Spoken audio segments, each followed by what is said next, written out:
All right, everybody. I hope you had a really good spring break and you are ready for these crazy adjustments that we're having to make. A couple things that you need to be aware of. I originally had planned that we would be taking all tests and quizzes here in my classroom. State Board of Education came out just yesterday with a statement saying that we are not to hold any classes with any students. So that's out the window. You will not be coming to the school to take tests and quizzes. I'm going to try to make some other adjustments for those so that I can mitigate some of the cheating that might go on. I know none of you would do that, but maybe somebody at another school would want to use their notes or other help, internet, etc. to take their tests. Obviously you guys wouldn't do that. Any rate, I will think that through. I will post an announcement on Canvas with how we're going to go forward with that. Not sure what it's going to look like yet, but right now I'm recording this during spring break, so I have a couple days to think about it. I will post an announcement on Canvas that's going to tell you what that's going to look like, and we'll just see. We'll just have to make do. So what I'm going to do is I'm going to start out. This chapter is DNA. It's all about DNA replication, and protein synthesis. There will be objective sheets posted onto Canvas that you can print out on your own or just access them digitally. I'm going to be doing notes up here on the board quite a bit. It's really important that you take notes. There will be assignments. There's an assignment coming up on Canvas as soon as you're done watching this lecture over DNA structure. You need to take a picture of your notes that you took from my lecture today and post that to Canvas. I'm going to give you points for doing that. So anyway, this chapter is about DNA replication, and protein synthesis. Okay? I believe that this first week will be all about DNA structure and replication, and hopefully by the end of the week we'll be able to get there. I think we're going to have at least one worksheet on DNA. There is, I believe, a reading assignment on DNA. There is also a quiz over DNA structure and replication. So all of that in this first week. Okay, let's get started. Let me grab my model real quick.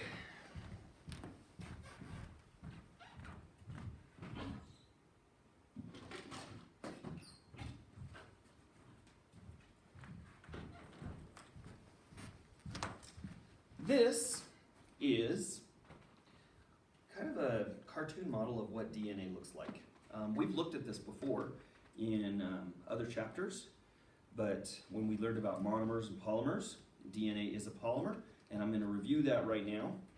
DNA is made up of a whole bunch of small parts. So I've removed one of the parts from this model so you can see it's got a colored portion here, a white portion, and a clear portion, okay?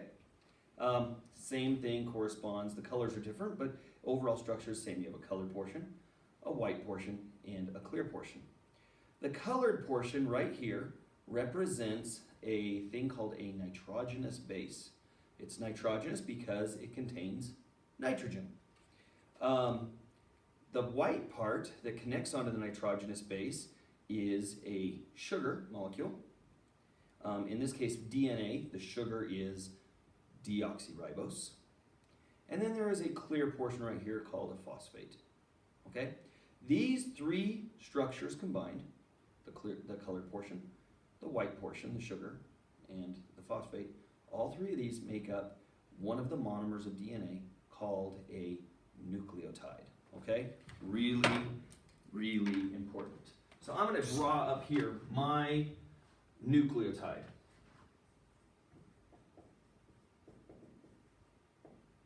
Okay? A nucleotide is a monomer of DNA. It also can make up a monomer of RNA, which will be later on in the chapter.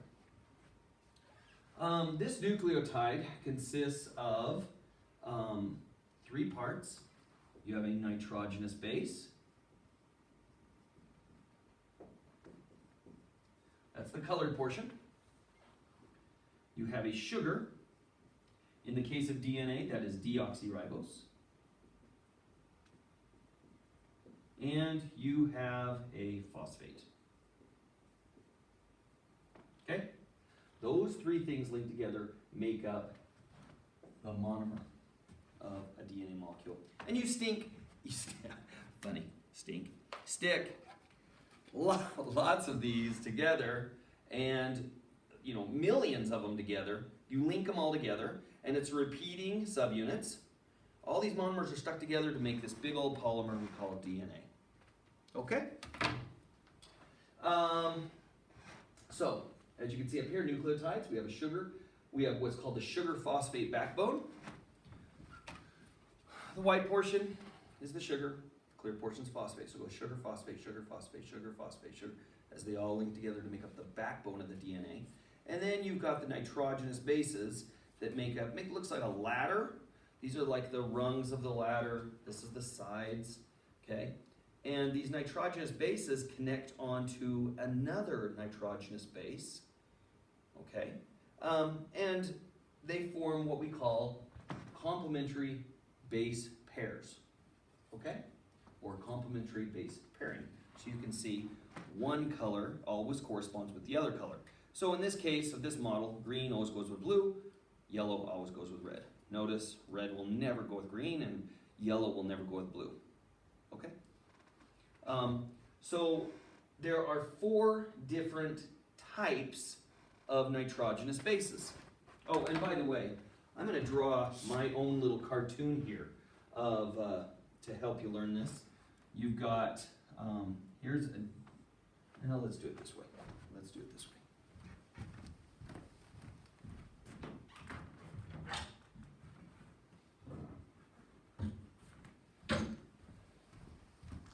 Sorry about that. You think you've got everything together and then you don't. Okay. So here is one nucleotide. And right here, the round thing is a phosphate.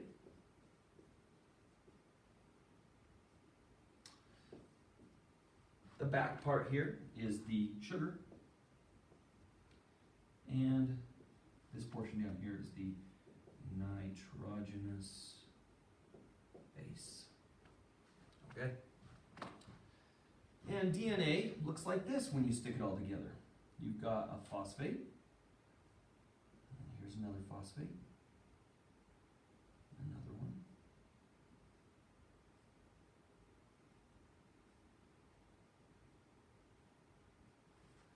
Okay, so here's one side.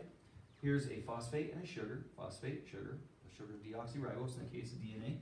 And then the other side of our ladder goes like this. You have a phosphate here. Yeah, let me get that a little closer. Phosphate here, and a phosphate here, here, here. And then there's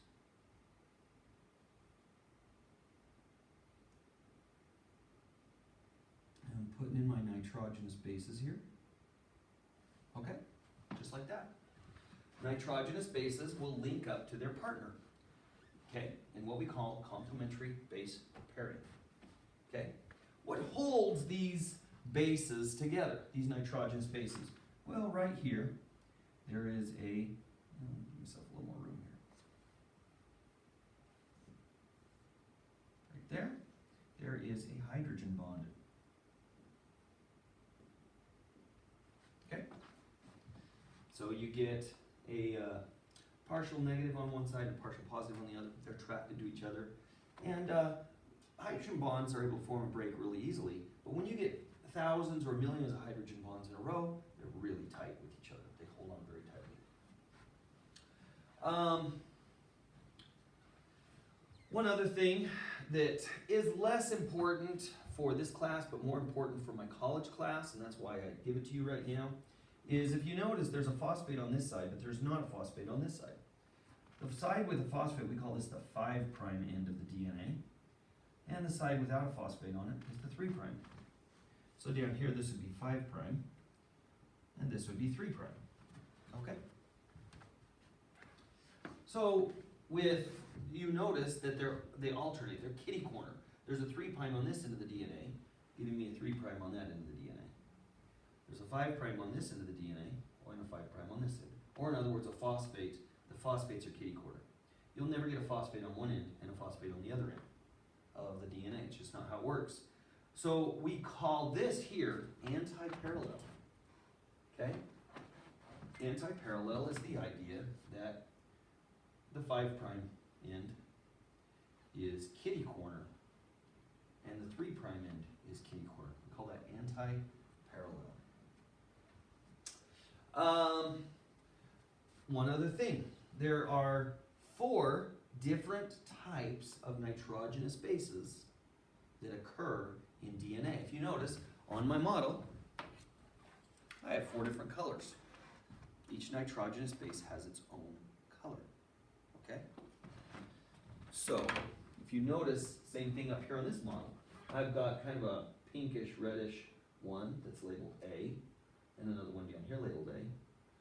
I have a T, and a T, a C, and a G, and a G, and a C. Okay? There are 4 different types of nitrogenous bases in DNA. And I believe that those are on my next slide. Let me go ahead and orient this real quick.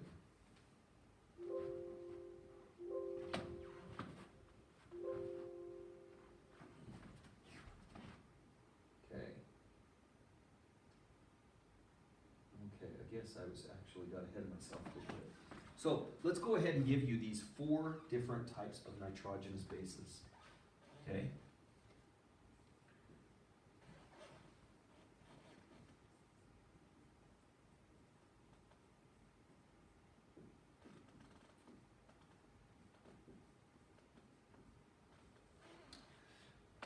Wow, that is crooked.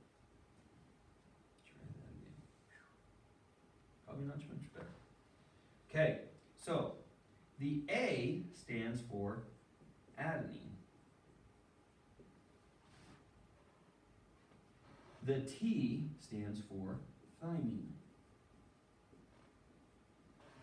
And adenine and thymine will always pair together. So if this is an A right here, this right here is going to be a T. C stands for cytosine.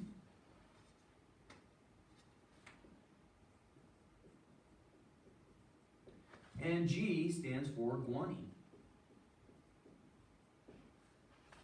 Okay?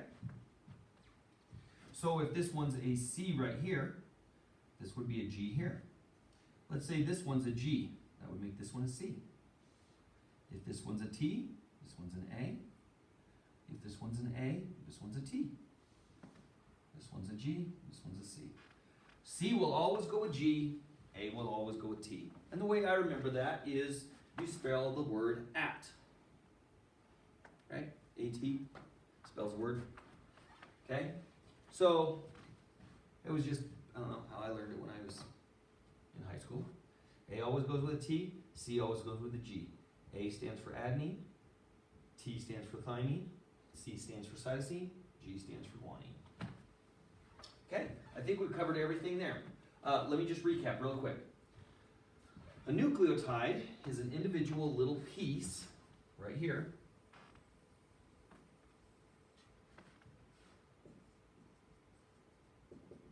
A nucleotide is an individual little monomer of DNA. DNA is made up of a whole bunch of these all linked together.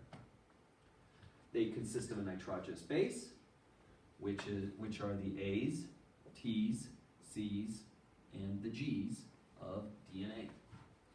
There is a sugar, deoxyribose, and there is also a phosphate. These two make up the backbone.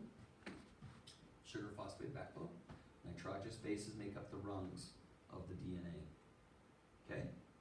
The A bonds to a T, a C bonds with a G, and they are bonded together by a hydrogen bond.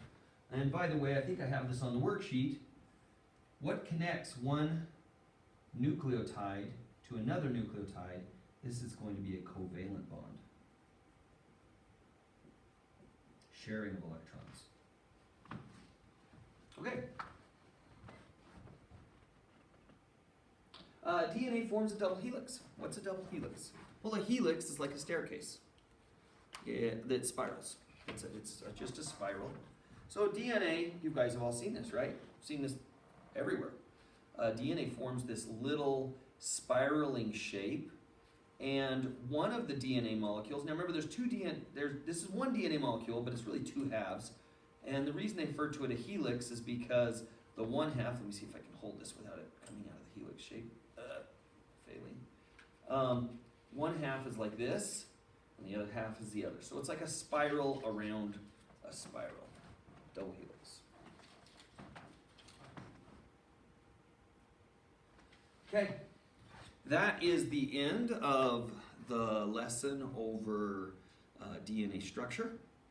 And please, if you have any questions, feel free to watch this a whole bunch of times.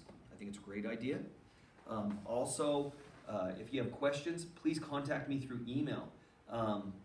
I am going to be doing a lot of work in the greenhouse over the next few weeks, so I may not be in my classroom all the time.